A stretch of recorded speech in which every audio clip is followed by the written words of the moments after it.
안녕하세요, 선생님. 수원시에 살고 있는 60대 부부가구입니다. 올가을 기초연금을 신청할 예정인데 아파트를 두 채 소유하고 있고 남편이 아직 월급을 받고 있어 고민이 많답니다. 그런데 얼마 전 선생님의 강의를 보니까 저희보다 더 부자인데도 기초연금을 받는 분이 계시더라고요. 조금 깎이더라도 기초연금을 받을 수 있으면 좋겠는데 선생님의 시원한 답변 기다리겠습니다.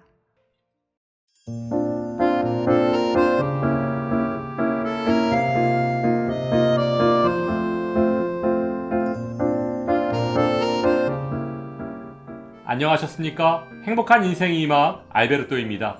오늘 경기도 수원시에 아파트 두 채를 소유하고 계시고 월급과 국민연금까지 받고 계신 의뢰인 부부께서 과연 기초연금을 받으실 수 있을까요? 아주 쉽게 설명해 드리겠습니다. 먼저 오늘 의뢰인 부부의 상황을 정리해보면 1959년생 부부가구시고요. 수원에 아파트 두 채를 소유하고 계신데 시가 8억 원, 시가 표준액으로는 5억 원 하는 아파트에 거주하고 계시고 시가 5억 원, 시가 표준액 3억 원 아파트는 3억 원에 전세를 주셨습니다. 그리고 소득은 남편의 근로소득 200만 원과 국민연금 100만 원을 매달 받고 계십니다. 또한 부채는 아파트 담보대출 2억 원이 있습니다. 오늘 의뢰인 부부의 기초연금 수급 가능 여부를 확인하려면 먼저 소득인정액을 구해야 하는데요. 소득인정액을 구하는 공식은 소득평가액 플러스 재산의 소득환산액입니다. 소득은 평가하고 재산은 소득으로 환산해서 더하겠다는 얘기인데요. 먼저 소득평가액을 구해보겠습니다. 오늘 의뢰인 부부의 소득은 근로소득과 국민연금이 있는데요. 먼저 근로소득 200만원에 기본공제 110만원을 차감하면 90만원이고 여기에 추가공제 30%를 적용하면 63만원이 소득평가액에 반영됩니다. 또한 남편의 국민연금 100만원은 기본공제 없이 100% 소득평가액에 반영되므로 근로소득 63만원 플러스 국민연금 100만원, 소득평가액은 163만원입니다. 이번엔 재산의 소득환산액을 계산해 보겠습니다. 공시가 5억 원 아파트와 공시가 3억 원 아파트를 합하면 일반 재산은 8억 원이 되고 여기에 지역별 기본공제 수원시는 특례시이므로 대도시 기준 1억 3,500만 원을 공제하면 6억 6,500만 원이 남습니다.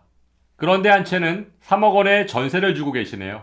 여기서 전세보증금은 부채로 인정해서 공제받을 수 있긴 하지만 100% 공제는 아니고 해당 부동산 시가 표준액의 50%까지만 공제 가능합니다. 따라서 전세 임대를 주고 있는 시가 5억 원 아파트의 시가 표준액은 3억 원이고 3억 원의 50%인 1억 5천만 원까지만 부채로 공제받으실 수 있습니다. 또한 담보대출 2억 원은 모두 부채로 공제받으실 수 있습니다. 이렇게 일반 재산에서 전세보증금과 대출금을 공제하면 3억 1,500만 원이 남고 여기에 소득환산율 4%를 곱하면 1,260만 원, 이것을 다시 12개월로 나눠주면 재산의 소득환산액은 105만 원입니다. 그러면 이제 소득인정액을 구할 수 있겠네요. 소득평가액 163만 원 플러스 재산의 소득환산액 105만 원을 더하면 소득인정액은 268만 원입니다. 따라서 오늘 의뢰인 부부의 소득인정액 268만 원은 부부가구 연금기준액 340만 8천 원 이하이므로 기초연금 수급 대상이 되십니다. 축하드리고요. 이번엔 기초연금을 부부 각각 얼마씩 받을 수 있는지 계산해 보겠습니다. 먼저 남편의 기초연금 급여액을 계산해 보면 기초연금 33만 4,810원에서 국민연금을 100만 원 받고 계시므로 연계 감액으로 9만 5천 원을 감액하면 23만 9,810원이 되고 여기에 부부 감액 20%를 적용하면 매달 19만 1,840원을 받으실 것으로 예상되고 다음 아내의 최종 수급액은 기초연금 33만 4,810원에서 국민연금에 가입하지 않으셨으므로 부부공제 20%만 감액하면 매달 26만 7,840원을 받으실 수 있습니다. 따라서 남편 19만 1,840원, 아내 26만 7,840원, 기초연금 부부 합계 45만 9,680원을 매달 25일 받으실 것으로 예상됩니다. 그런데 선생님, 담보대출 받은 2억 원에 대한 이자를 매달 70만 원씩 내고 있거든요. 이렇게 지출되는 대출이자는 부재로 공제받을 수 없는 건가요? 대출 받으신 금액에 대해 발생하는 이자는 부채로 인정해서 공제받을 수 없습니다. 기초연금을 받게 돼서 너무 다행이긴 한데 남편 월급은 세전 기준인가요? 아니면 세후 기준인가요?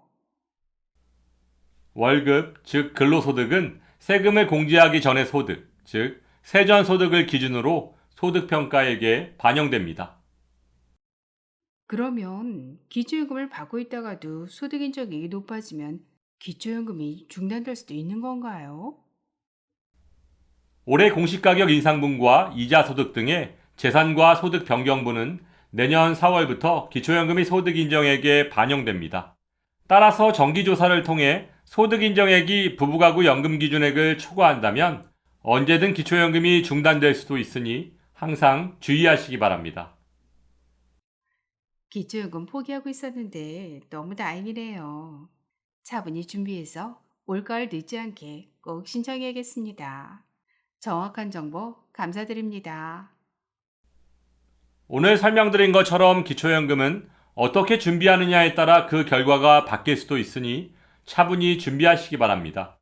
또한 주민센터에 기초연금을 신청하러 가실 때 신분증과 통장사본, 그리고 확정일자 받은 임대차 계약서를 꼭 지참하시기 바랍니다.